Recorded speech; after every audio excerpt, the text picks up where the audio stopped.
ഉമ്മ ചേച്ചിക്ക് ഒരു കുഴപ്പമുണ്ട്, സംസാരിക്കാൻ നിന്നാൽ വരുന്നവരെക്കാളും ഇത്തിരി കൂടുതൽ നമ്മൾ സംസാരിക്കും. പക്ഷേ അപ്പോൾ ഞാൻ പറഞ്ഞു ഇനി ഇത്തിരി സംസാരം കുറച്ചിട്ട്, കാരണം ഇന്ന് കുറേ എക്സേർട്ട് ചെയ്തിട്ടുണ്ട്. ഇപ്പോഴും നട്ടലിനൊക്കെ ചെറിയ ചെറിയ പൊട്ടലുകളുണ്ട്. അപ്പോൾ അതുള്ളത് കൊണ്ട് അത് അൺഡിസ്പ്ലേസ്ഡ് ഫ്രാക്ചേഴ്സ് എന്ന് പറയും. എന്ന് പറഞ്ഞാൽ നമുക്ക് തെറ്റിയിട്ടില്ല, അവിടെ കട്ട് മാത്രമേ ഉള്ളൂ. അപ്പോൾ അത് സമയമെടുത്ത് ഹീൽ ചെയ്യുന്നതാണ്. ഞാൻ റെഡിയാണ് നടക്കാന്ന് പറയുന്നത്, yes I'm ready to walk. എന്തിനും റെഡി ആയിട്ട് ഇങ്ങനെ ഒരു പോസിറ്റീവ് ആറ്റിറ്റ്യൂഡ്, അതൊരു റിക്കവറിയുടെ ഒരു എക്സലന്റ് ഫേസ് ആയിരുന്നു പെട്ടെന്ന് പുറത്തോട്ട് വരാനായിട്ട്. ഞാൻ ഇരുന്ന് സംസാരിക്കട്ടെ? ഓക്കെ, ഇത് മതിയല്ലോ അല്ലേ? മൈക്ക് വേണ്ട. See, first of all, good evening to all of you and distinguished guests, Collector Umesh sir and DCC President. Then my strength, എൻ്റെ സ്ട്രെങ്ത്തും നമ്മുടെ സ്ട്രെങ്ത്തും doctors and staff, all of you and the media persons here. നിങ്ങൾക്ക് എല്ലാവർക്കും അറിയാം, 29-ാം തീയതി വൈകിട്ട് അതീവ ഗുരുതരാവസ്ഥയിൽ ഒരു 2 നില പൊക്കത്തിൽ നിന്ന് വീണിട്ടാണ് ശ്രീമതി MLA മിസ്സസ് ഉമ്മ തോമസിനെ ഇവിടെ കൊണ്ടുവന്നത്. അന്ന് മുതൽ ഞാൻ ഡെയിലി അപ്ഡേറ്റ്സ് തരുന്നുണ്ടായിരുന്നു. ആൻഡ് യുനോ, നമ്മൾക്ക് 6-ാമത്തെ ദിവസം വെന്റിലേറ്ററിൽ നിന്ന് മാറ്റാൻ പറ്റി. അതൊരു വലിയ കാര്യമാണ്. അത് ഞാൻ മുമ്പ് MD മിസ്റ്റർ കൃഷ്ണദാസ് പറഞ്ഞ മാതിരി timely intervention, doctor Kalyani, she did the right thing on the right time എന്ന് ഞാൻ പറയും. എന്ന് പറഞ്ഞാൽ ഏർലി ഇൻ്റർവെൻഷൻ, ഏർലി ഇൻറ്റുബേഷൻ, ആദ്യം തന്നെ വെന്റിലേറ്ററിലാക്കിയതാണ് നമ്മളുടെ ഫസ്റ്റ് സക്സസ് സ്റ്റോറി. അത് ഫസ്റ്റ് ആ ടൈം വന്ന ഉടനെ തന്നെ, ബിഫോർ എന്തെങ്കിലും ചെയ്യുന്നതിന് മുമ്പ് തന്നെ വെന്റിലേഷനിലാക്കിയിട്ടാണ് നമ്മൾ സ്കാനോ എന്തിനെങ്കിലും പ്രൊസീഡ് ചെയ്തത്. അപ്പോൾ നമ്മുടെ ബ്രെയിൻ ഇൻടാക്റ്റ് ആയിരുന്നു, ആ ഓക്സിജനേഷൻ ഒക്കെ കറക്റ്റായിട്ട് കിട്ടി. അവിടെ നിന്ന് നമ്മളുടെ ജേർണി തുടങ്ങിയതാണ്. അപ്പോൾ ആ ഫസ്റ്റ് ഇൻ്റർവെൻഷൻ ബൈ ഡോക്ടർ കല്യാണിക്ക് ഞാൻ എന്തായാലും ഈ അവസരത്തിലൊരു കൈയടി കൊടുക്കേണ്ടത്. Timely action. ദെൻ പിന്നെ ഡോക്ടർ മിഷേൽ ന്യൂറോ സർജൻ്റെ കീഴിലായിരുന്നു. Doctor Gautam, doctor Subin, doctor Babu and doctor, lot of people are involve. Sorry if I missed, തെറ്റിദ്ധരിക്കരുത്. പൂജ ഉണ്ടായിരുന്നു, രഞ്ജു ഉണ്ടായിരുന്നു, കാർഡിയോളജി, ലോട്ട് ഓഫ് പീപ്പിൾ.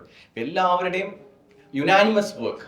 ഇതൊക്കെ ആയാലും ഞാൻ ഒരു ടീമിനെ എനിക്ക് പറയാതിരിക്കാൻ പറ്റത്തില്ല എന്ന് പറഞ്ഞാൽ നമ്മുടെ നഴ്സിംഗ്. നഴ്സിംഗ്, ഞങ്ങളൊക്കെ ഓർഡേഴ്സ് പറഞ്ഞു പോകും, ഇന്നത് ചെയ്യും എന്ന് പറഞ്ഞു പോകും. പക്ഷേ എല്ലാം ചെയ്യുന്നത് അവർ രാത്രിയും രാവും പകലുമില്ലാതെ ഫുൾ ടൈം നോക്കിയ ഒരു ടീം. ഈ 46 ദിവസവും നോക്കിയ, ഫുൾ ടൈം 24/7 നോക്കിയിരുന്ന ടീമാണ് റിനയുടെ ICU നഴ്സ്. റൂമിലോട്ട് വന്നപ്പോഴും ICU നഴ്സുമാർ തന്നെയാണ് നോക്കിക്കൊണ്ടിരുന്നത്. അപ്പോൾ അവരുടെ ആ ഒരു കെയർ ഞാൻ അവർക്ക് എനിക്കൊന്നും ഇതിന് പറയാനില്ല. കാരണം അവർക്കാണ് ഏറ്റവും കൂടുതൽ അപ്രീസിയേഷൻസ് കൊടുക്കേണ്ടത്. To the Renai nursing of ICU, please, hats off to U.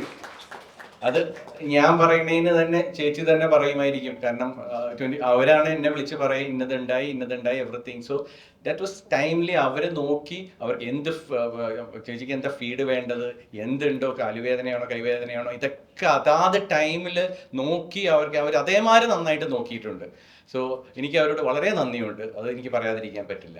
പിന്നെ നമ്മുടെ ഓൺ ടുവേർഡ് ജേർണി, നമ്മൾ ഈ റൂമിലോട്ട് എനിക്ക് തോന്നുന്ന ഒരു 15 ഡേയ്സ് ആകുമ്പോഴേക്കും 12 to 14 ഡേയ്സ് റൂമിലോട്ട് മാറ്റി. റൂമിൽ മാറിക്കഴിഞ്ഞതിന് ശേഷം നമുക്ക് റീഹാബിലിറ്റേഷൻ മെഷേഴ്സ് ആയിരുന്നു. നമ്മൾ ഫിസിയോതെറാപ്പി, ഓക്യുപേഷണൽ തെറാപ്പി എന്ന് പറയുന്നത് നമ്മൾ ഏത് ലെവലിലാണോ നമ്മൾ മുമ്പ് ജീവിച്ചിരുന്നത് ആ ലെവലിലോട്ട് ഓക്യുപേഷൻ വൈസ് നമ്മളെ തിരിച്ചു കൊണ്ടുവരിക എന്നുള്ളതാണ്. അപ്പോൾ ഓക്യുപേഷണൽ തെറാപ്പി ഉണ്ടായിരുന്നു, പിന്നെ സ്പീച്ച് തെറാപ്പി, പിന്നെ ഫീഡിങ്. നമ്മൾ ഒരു വെന്റിലേഷനൊക്കെ മാറിക്കഴിഞ്ഞ് റൂമിൽ വന്നപ്പോഴും 3 ട്യൂബ് ഉണ്ടായിരുന്നു. ഒന്ന് വായക്കൂടി മൂക്കിക്കൂടി ഒരു ട്യൂബ് ഉണ്ടായിരുന്നു, ഒന്ന് യൂറിനറി ട്യൂബ് ഉണ്ടായിരുന്നു, പിന്നെ ഇവിടെ സെൻട്രൽ ലൈൻ ഉണ്ടായിരുന്നു. ഇതെല്ലാം കോഴ്സ് ഓഫ് ലൈക്ക് നമ്മളുടെ ഓരോരോ ഘട്ടമായിട്ട് നമ്മളിതെല്ലാം മാറ്റി. അങ്ങനെ ആയിരുന്നു ഓരോ ഘട്ടത്തിലും നമ്മളുടെ ഇൻ്റർവെൻഷനോട് കൂടി തന്നെയാണ് മുന്നോട്ട് പോയിരുന്നത്.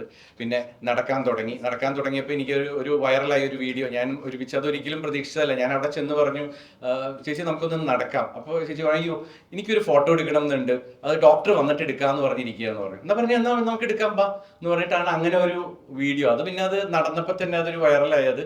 But then she started walking. പിന്നെ പതുക്കെ പിടിച്ച് നടക്കുകയാണ്. ഇപ്പോഴും നട്ടലിനൊക്കെ ചെറിയ ചെറിയ പൊട്ടലുകളുണ്ട്. അപ്പോൾ അതുള്ളത് കൊണ്ട് അത് അൺഡിസ്പ്ലേസ്ഡ് ഫ്രാക്ചേഴ്സ് എന്ന് പറയും. എന്ന് പറഞ്ഞാൽ നമുക്ക് തെറ്റിയിട്ടില്ല, അവിടെ കട്ട് മാത്രമേ ഉള്ളൂ. അപ്പോൾ അത് സമയമെടുത്ത് ഹീൽ ചെയ്യുന്നതാണ്. അതിന് വേറെ ഇൻ്റർവെൻഷനോ വേറെ ട്രീറ്റ്മെൻറ്റ് വേറെ ഒന്നും വേണ്ട, റെസ്റ്റാണ് വേണ്ടത്. അപ്പോൾ അത് വെരി ഇമ്പോർട്ടൻറ്റ്. പിന്നെ ഇവിടെ നിന്ന് പോയി കഴിഞ്ഞാലും ആ ഒരു റിക്വസ്റ്റ് ആണ് വീട്ടിൽ പോയിട്ട്. ഇന്നിപ്പോൾ എന്നോടിപ്പോൾ ഇറങ്ങിക്കഴിഞ്ഞപ്പോൾ പറഞ്ഞു ഇത്തിരി തലചുറ്റുന്നുണ്ട്, ശ്വാസം മുട്ട് ഇന്ന് രാവിലെ മുതൽ ഒരുപാട് ഗസ്റ്റ് ആയിരുന്നു എന്ന് പറഞ്ഞു ഞാൻ ചോദിച്ചപ്പോൾ.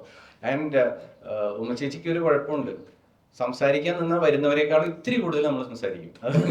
പക്ഷേ അപ്പോൾ ഞാൻ പറഞ്ഞു ഇനി ഇത്തിരി സംസാരം കുറച്ചിട്ട്, കാരണം ഇന്ന് കുറേ എക്സേർട്ട് ചെയ്തിട്ടുണ്ട് ഇല്ലേ. ഓക്കെ. പക്ഷെ അപ്പോൾ ഇത്തിരി സന്ദർശകരായാലും ഇത്തിരി കുറച്ചിട്ട് തന്നെ മുന്നോട്ട് പോകണം. കാരണം ആ ഒരു ഹീലിംഗ്, വെർട്ടിബ്രൽ ഹീലിംഗ്, മൾട്ടിപ്പിൾ ലെവലിൽ ഫുള്ള ഫ്രാക്ചേഴ്സ് ഉണ്ട്. അപ്പോൾ അത് ഹീൽ ചെയ്യാനായിട്ട് കുറച്ച് സമയം തന്നെ എടുക്കും. അതിനാണ് നമ്മൾ ഒരു മാസമെങ്കിലും റെസ്റ്റ് വീട്ടിൽ തന്നെ എടുത്ത്, അത് കഴിഞ്ഞിട്ട് ഒരു ആയുർവേദം പോകണം എന്ന് ആഗ്രഹമുണ്ട്. അപ്പോൾ അത് പോയിട്ട്, അപ്പോൾ ആയുർവേദത്തിലൊക്കെ കിടക്കുമ്പോൾ അങ്ങോട്ടും ഇങ്ങോട്ടും ഒക്കെ പാത്തിയിൽ തിരിയുമ്പോഴൊക്കെ നമുക്ക് എന്തെങ്കിലും ഡാമേജസ് ഉണ്ടാവാൻ ചാൻസുകളുണ്ട്. അപ്പോൾ ന്യൂറോ സർജൻ ഞങ്ങൾ ഡോക്ടർ ടീമായിട്ടൊക്കെ സംസാരിച്ചപ്പോൾ V should B little careful. അതങ്ങോട്ട് പോകുമ്പോൾ വേറെ കുഴപ്പമൊന്നുമില്ല, ഒഴിച്ചിലൊന്നും ഇല്ലെങ്കിൽ കൂടി ഒന്ന് ശ്രദ്ധിക്കാൻ വേണ്ടിയിട്ടാണ്. കാരണം അത് ഇപ്പോൾ എത്ര നന്നായിട്ട് ആ വേർട്ടിബ്ര നോക്കുന്നോ, ഫ്യൂച്ചർ ചിലപ്പോൾ 10 വർഷം കഴിഞ്ഞിട്ടായിരിക്കും നടുവേദന ഉണ്ടാവാതിരിക്കണമെങ്കിൽ. അപ്പോൾ ഇപ്പോൾ നന്നായിട്ട് നമ്മൾ കെയർ എടുക്കുക. കെയർ എടുത്തു കഴിഞ്ഞാൽ ഫ്യൂച്ചറിലേക്ക് ബാക്ക് പെയിൻ ഉണ്ടാവാതെ നമുക്ക് നോക്കാം. അപ്പോൾ എന്തായാലും ഒരു ഭയങ്കര ജേർണി ആയിരുന്നു. ആ ഒരു സ്ട്രെസ്ഫുൾ ഡേയ്സ് ആയിരുന്നു ഫസ്റ്റ് കുറച്ച്. പിന്നെ ആള് ബെറ്റർ ആയപ്പോൾ പിന്നെ അങ്ങോട്ട് ആ ഒരു മൂമെന്റിലോട്ട് പോയി. എന്തായാലും എല്ലാവരുടെയും സഹകരണത്തോടെയും ആയിരുന്നു ഈ ഒരു ജേർണി. ഒരു വല്ലാത്തൊരു ജേർണി ആയിരുന്നു. ഇങ്ങനെ ഒരു രീതിയിൽ ഉമ്മച്ചേച്ചിനെ കാണേണ്ടി വന്നതിൽ സങ്കടമുണ്ട്. പക്ഷെ ഇങ്ങനെ ഒരു അത്ഭുത രക്ഷപ്പെടൽ, ഞാൻ ഇപ്പോഴും അത് തന്നെ പറയാം, it is a miracle, God's on hand. ആ വീഴ്ചയിൽ അവിടെ ഒരു ഹാൻഡ് ഉണ്ടായിട്ടുണ്ട്, അത് ഉറപ്പാണ്. അല്ലെങ്കിൽ ഇങ്ങനെ വേറെ രീതിയിലായിരുന്നായിരിക്കാം. ബിക്കോസ് ആ ഒരു ടച്ച്, ആ miraculous touch was there for her. And ഒരു കാര്യം പറയാൻ, she was a very bold positive ലേഡിയാണ്. എന്ന് പറഞ്ഞാൽ എന്ത് പറഞ്ഞാൽ എപ്പോഴും ആദ്യത്തെ കുറച്ച് ICUലുള്ള ദിവസങ്ങൾ കഴിഞ്ഞാൽ പിന്നെ എന്തിനും ചിരിച്ചുകൊണ്ട് ഷീ വാസ് പോസിറ്റീവ്. ഞാൻ റെഡിയാണ് നടക്കാന്ന് പറഞ്ഞാൽ yes I'm ready to walk. എന്തിനും റെഡി ആയിട്ട് ഇങ്ങനെ ഒരു പോസിറ്റീവ് ആറ്റിറ്റ്യൂഡ്, അതൊരു റിക്കവറിയുടെ ഒരു എക്സലന്റ് ഫേസ് ആയിരുന്നു പെട്ടെന്ന് പുറത്തോട്ട് വരാനായിട്ട്. So anyway I wish Har very good health. ഒരു 1.5-2 മാസം കൂടി റെസ്റ്റ് എടുത്തിട്ടൊക്കെ തന്നെ അസംബ്ലിയിൽ പോകാം. ഞാനത് തന്നെ പറഞ്ഞത്, ധൃതി പിടിക്കേണ്ട. ബിക്കോസ് ഇപ്പം എത്ര നന്നായിട്ട് നോക്കിയാൽ നമുക്ക് ഫ്യൂച്ചർ നന്നായിട്ട് ഒരുപാട് ജേർണി പോകാനുള്ളതാണ്. വർഷങ്ങളോളം MLA-യും മന്ത്രിയും ഒക്കെ ആയിട്ട് നമുക്ക് കാണേണ്ട ഒരാളാണ്. അപ്പോൾ ഒരു ലോങ് ജേർണി ഉള്ള ഒരാളാണ്. അത് നമ്മുടെ ഇവിടുത്തെ MLA ആണ്. So we should be proud about her. Okay, I wish her the best from all of Renai Medicity. Thank you. ബഹുമാനപ്പെട്ട MLA Shrimati Uma Thomas, district collector Umesh sir, DCC president Shri Shiyas, medical director doctor കൃഷ്ണമി പൗർണർ, പിന്നെ റിനെ ഡോക്ടേഴ്സ്, എല്ലാവരുടെയും പേര് പറയണമെങ്കിൽ ഒരുപാട് പേരുണ്ട്, എല്ലാവരും, പിന്നെ റിനെ മെഡിക്കൽ ആൻഡ് പാരാമെഡിക്കൽ സ്റ്റാഫ്, പ്രിയപ്പെട്ട മാധ്യമ സഹപ്രവർത്തകരെ, പ്രിയ സുഹൃത്തുക്കളെ, ഇന്ന് വളരെ സന്തോഷമുള്ള ഒരു ദിവസമാണ്. 47 ദിവസത്തെ ഹോസ്പിറ്റലിലെ വാസത്തിന് ശേഷം ഇന്ന് ശ്രീമതി നമ്മുടെ MLA ഉമ്മച്ചേച്ചി, അങ്ങനെ വിളിക്കാറ്, ഇന്ന് ഡിസ്ചാർജ് ആവുകയാണ്. ഒരുപാട് ടെൻഷനുള്ള ദിവസമായിരുന്നു ഡിസംബർ 29 മുതൽ ആദ്യത്തെ ഒരു 10 ദിവസം. വേണ്ടപ്പെട്ടവരും രാഷ്ട്രീയ ഭേദമന്യേ സമൂഹത്തിലുള്ള എല്ലാവരും ഡെയിലി വിളിച്ച് നേരിട്ട് അന്വേഷിക്കുകയും ഇവിടെ വന്ന് അന്വേഷിക്കുകയും നേരിട്ട് കാണണമെന്ന് ആവശ്യപ്പെടുകയും വളരെയധികം സമ്മർദ്ദമായിരുന്നു. പക്ഷെ 4 ദിവസം കഴിഞ്ഞപ്പോൾ തൊട്ട് ചേച്ചി കോൺഷ്യസ് ആയപ്പോൾ തൊട്ട് ചേച്ചി റെസ്പോണ്ട് ചെയ്തു തുടങ്ങി. വളരെ നല്ലൊരു ഇമ്പ്രൂവ്മെന്റ് ഉണ്ടായിരുന്നു, ഞങ്ങൾക്കെല്ലാം അറിയായിരുന്നു. പക്ഷെ ഇതെല്ലാം സംഭവിച്ചത് ഒരു പ്രധാനപ്പെട്ട 3 കാര്യങ്ങൾ. ഒന്ന്, നമ്മുടെ ബഹുമാനപ്പെട്ട മുഖ്യമന്ത്രി പറഞ്ഞ മാതിരി നാട് മൊത്തം ചേച്ചിക്ക് വേണ്ടി, ചേച്ചി എത്രയും പെട്ടെന്ന് തിരിച്ചു വരണമെന്ന് ആഗ്രഹിച്ചിരുന്നു, പ്രാർത്ഥിച്ചിരുന്നു. 2, റിനെ മെഡിസിറ്റിയിലെ ഡോക്ടേഴ്സ്, മെഡിക്കൽ, പാരാമെഡിക്കൽ തൊട്ട് എല്ലാവരുടെ ആത്മാർത്ഥമായ സേവനം. 3, ദൈവാനുഗ്രഹം. ദൈവാനുഗ്രഹം ഞാൻ പറഞ്ഞത് എത്രയും പെട്ടെന്ന് ഒരു ആക്സിഡന്റ് നടന്ന് ചേച്ചീനോട് എത്തിച്ചതാണ്. പെട്ടെന്ന് ഇവിടെ എത്തിച്ചു. അത് വളരെയധികം ഉപകാരപ്രദമായി. എന്നോട് neurosurgeon doctor Mishal Johny പറഞ്ഞൊരു 15 മിനിറ്റ് കൂടി കഴിഞ്ഞിരുന്നെങ്കിൽ ഇത് ഇങ്ങനെ ഒന്നും ആവില്ലായിരുന്നു എന്നാണ് പറഞ്ഞത്. അപ്പോൾ അതാണ് ഏറ്റവും വലിയൊരു കാര്യം, ഇത്രയും പെട്ടെന്ന് ഇവിടെ എത്തിച്ചു, തക്കതായ ചികിത്സ ലഭിച്ചു. രണ്ടാമത് പിന്നെ എനിക്കൊരു അഭ്യർത്ഥനയാണ് എല്ലാവരോടും പറയാനുള്ളത്. അന്ന് ഡിസംബർ 29-ാം തീയതി നമുക്കൊരു ഫോൺ കോളാണ് വരുന്നത്. അത് ആരാണെന്നൊന്നും അറിയില്ല. സ്റ്റേഡിയത്തിൽ നിന്ന് ഒരാൾ വീണു, റിനെ മെഡിസിറ്റിയിലേക്ക് പോന്നിട്ടുണ്ട്. ഓട്ടോമാറ്റിക് ആയിട്ട് നമ്മുടെ എമർജൻസി ഡിപ്പാർട്ട്മെന്റ് ലൈവായി അവര് ഡോക്ടർ ടീം പുറത്ത് പോർച്ചിൽ സ്വീകരിക്കാൻ ഇറങ്ങി നിന്നു. പക്ഷേ പേഷ്യന്റ് ഉടനെ എത്തി. അപ്പോഴും MLA ആണെന്ന് ആർക്കും അറിയില്ല. നേരെ എമർജൻസി ഡിപ്പാർട്ട്മെന്റിലേക്ക് പോയി. അതിനൊപ്പം തന്നെ ഒരു പറ്റ ആൾക്കാർ ഇറച്ചി കയറി എമർജൻസി ഡിപ്പാർട്ട്മെന്റ് എല്ലാ പ്രോട്ടോകോളും തെറ്റിച്ച്. അവിടെ സെക്യൂരിറ്റി ആര് പറഞ്ഞും കേൾക്കാതെ വന്നു. പക്ഷെ പേഷ്യന്റ് വന്ന് ഉടനെ തന്നെ നമ്മുടെ ടീം സ്റ്റാർട്ട് ദ ട്രീറ്റ്മെന്റ്.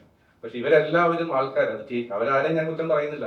അവരുടെ വിചാരമാണ്, ചേച്ചിനോടുള്ള സ്നേഹം കൊണ്ടായിരിക്കും എല്ലാവരും വന്ന് ചുറ്റും കൂടി നിന്നു. അപ്പൊ ഡോക്ടർ പറഞ്ഞു, ഒന്ന് നിങ്ങളെല്ലാവരും ഒന്ന് പുറത്തേക്ക് പോകണം. പക്ഷെ ആരും പോകാൻ തയ്യാറില്ല. ഡിപ്പാർട്ട്മെന്റ് മൊത്തം ആൾക്കാരായിരുന്നു. ഡോക്ടർ വീണ്ടും പറഞ്ഞു, എനിക്ക് എക്സാമിൻ ചെയ്യണം, നിങ്ങളൊന്ന് പുറത്തേക്ക് മാറിയിട്ടു. അതിനിടയിൽ ട്രീറ്റ്മെന്റ് നടക്കുന്നുണ്ട്, അതെല്ലാം ചെയ്യുന്നുണ്ടെങ്കിൽ പോലും അവിടെ ഒരു അന്തരീക്ഷം ഉണ്ടായില്ല. മീൻ വൈൽ അവിടെ ഒരു യൂണിഫോമിൽ ഒരു പോലീസ് ഓഫീസറെ കണ്ടപ്പോൾ ഡോക്ടർ ചെന്ന് പറയുകയും ചെയ്തത്, എനിക്കൊന്ന് ഇവരെയൊക്കെ ഒന്ന് മാറ്റിത്തരണം. അവര് വന്ന് പറഞ്ഞപ്പോൾ എല്ലാവരും പുറത്തേക്ക് പോയി സഹകരിച്ചു. അപ്പൊ അവിടുത്തെ ആ ഒരു അന്തരീക്ഷം, അത് നമുക്ക്, ഞാൻ അതിനകത്ത് എല്ലാവരുടെ അഭ്യർത്ഥന ഞാൻ ഈ ഫോറത്തിൽ പറയുന്നത്, ഇങ്ങനെ എല്ലാ ഹോസ്പിറ്റലിലും ഇതുപോലെയുള്ള സംഭവങ്ങൾ ഉണ്ടാവും, എമർജൻസിയിൽ ഇതുപോലെയുള്ള കാര്യങ്ങൾ ഉണ്ടാവും. ഡോക്ടേഴ്സിന് അവിടെ അവർക്ക് വേണ്ട ചെയ്യാനുള്ള ഒരു സംവിധാനം ഇമ്മീഡിയറ്റ് ആയിട്ട് നമ്മളെല്ലാവരും ഒരുക്കി കൊടുക്കേണ്ടതാണ്. അപ്പൊ അവിടെ അന്ന് ഡോക്ടറായിട്ട്, എമർജൻസി ഡോക്ടറായിട്ട് ഡോക്ടർ കല്യാണി ആയിരുന്നു. ഷീ മെറ്റിക്കുലസ്ലി മാനേജ് ചെയ്തു, നന്നായി മാനേജ് ചെയ്തു. പിന്നെ അവിടെ നിന്ന് അതിനുശേഷം ഡോക്ടർ മിഷാൽ ന്യൂറോ സർജന്റെ കീഴിലുള്ള ട്രീറ്റ്മെന്റ്, എന്റെ ഡിപ്പാർട്ട്മെന്റ് ഇവിടെ എല്ലാവരും വളരെ നല്ലൊരു പ്രവർത്തനം, വളരെ ആത്മാർത്ഥമായിട്ട് കാര്യങ്ങൾ ചെയ്തു. എല്ലാം വളരെ സന്തോഷം. ഇന്ന് ചേച്ചി ഡിസ്ചാർജ് ആയി പോവുക, എത്രയും പെട്ടെന്ന് സുഖം പ്രാപിച്ച് പൂർവാധികം ശക്തിയോടുകൂടി തന്നെ ചേച്ചിയുടെ പ്രവർത്തന മേഖലയിൽ വരട്ടെന്ന ദൈവത്തിനോട് പ്രാർത്ഥിച്ചുകൊണ്ട് നിർത്തുന്നു. Thank you. Thank you so much.